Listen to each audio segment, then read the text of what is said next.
Hello mga ka-food team, mga ka-fusion! Andito na po tayo at ito po, gaya po ng ipinangako ko sa inyo, ipapakita ko po sa inyo kung paano mag-setup ng kamay kainan sa dahon. Unang-una po, kailangan gumamit tayo ng plastic disposable na tablecloth para bago natin ilagay ang dahon.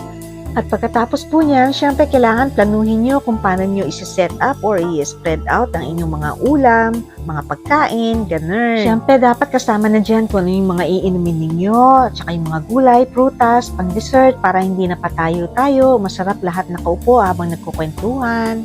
Ayan po, nakikita ninyo, marami tayong mga syempre mga katulong na tumutulong sa atin, syempre mga friends and family na nagdala ng kanya-kanyang mga pagkain, kanya-kanyang contribution. Syempre hindi naman po natin kaya mag-isa yan. Lahat dapat talaga tulong-tulong. At may mga kanya-kanyang dala po yan. Potluck po ang tawag dyan. Kaya at least nagiging madali po sa lahat. Pagka naiayos na, ayan na, sunod-sunod na ang paglagay ng mga pagkain, basta't nakaayos. Alam nyo na kung paano nyo paplanuhin, kung paano nyo isi-set up. Ayan. Bali, ang total 16 people kami dito. So, ang naisip ko lang, basta't lagyan na ng pangalan para alam nila kung saan sila uupo, hindi nagkakagulo. Ayan. Basta't meron naman po mga food assignments kung sino magdadala ng ganito. Halimbawa, nilagang gulay, or prutas, or barbecue, or isda, seafood. Ayan, crab pa, at saka pansit, at syempre ang mga sausawan, huwag kalimutan, at saka ang mga side dish, kagaya ng itlog na maalat, yung mga steamed veggies natin, sausawan like kalamansi, bagong, patis, toyo, ayan, may crab tayo, shrimp, at saka inihaw na yempo.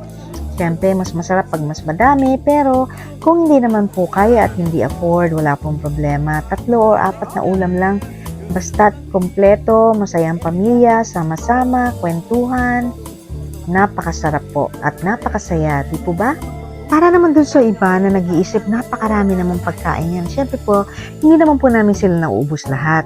Kasi pagka merong tira, kanya-kanyang uwian, kanya-kanyang Sharon Cuneta. Alam nyo na ibig sabihin nun. Kasi pagka may tira, syempre matutuwa ang lahat. Dahil merong to go, merong take home, may ulam for the next 2 days or 3 days, madali na lang mag-init, hindi na kailangan magluto. Diba? Less stress po. Happy yan. Siyempre, happy lahat. Ay, ayan pa pala, meron tayong special guest, Pineapple. Okay, sana po ay nag-enjoy kayo sa panonood ng ating munting video. Sana po ay either natuwa kayo, or may natutunan kayo, or nalibang kayo, or na-inspire kayo. Whatever it is, sana good vibes lang lagi. Goodbye mga ka-food team. And God bless po.